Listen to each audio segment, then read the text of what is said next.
katika mtaa huu wa Tonya. Ikumbukwe Mheshimiwa Daktari Tulia Ackson wakati wa kilele cha mbio za Mbeya Tulia Marathon kwa mwaka 2026 alifika kumtembelea akiwa na wageni mbalimbali na kujionea ni namna gani ambavyo anaishi na changamoto zake. Tege sikio kufahamu historia ya bibi huyu.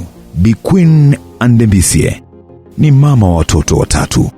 Mtoto wa kwanza ajulikana kwa jina la Kalishma Matias mwenye umri wa miaka 16 ambaye anasoma kidato cha pili katika shule ya sekondari ya Lomba, na watoto wawili mapacha ambao ni Calvin Matias pamoja na Coleta Matias wenye umri wa miaka 13.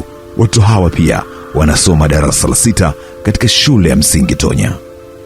Mama huyu amekuwa ni mjane tangu mume wake alipofariki dunia mnamo mwaka 2025 mwezi wa kwanza, na kumwachia watoto hawa akiwa kama mlezi mkuu na mtafutaji mkuu wa chakula na huduma zote kwa watoto wake pamoja na yeye mwenyewe. Mama huyu alikuwa anaishi na mume wake katika makazi haya, ambapo awali makazi haya yalikuwa yamebomoka kabisa kutokana na mvua kali zilizokuwa zikinyesha, lakini leo tabasamu linaonekana. Inawezekana unajiuliza kwa nini tunamjengea mama huyu. Ni kutokana na hali halisi ya maisha ambayo yuko nayo. Kipindi ambapo nyumba yake imebomoka, ilibidi ahifadhiwe kwenye nyumba ya upande wa pili, ambayo nyumba hii ni ya mama mkwe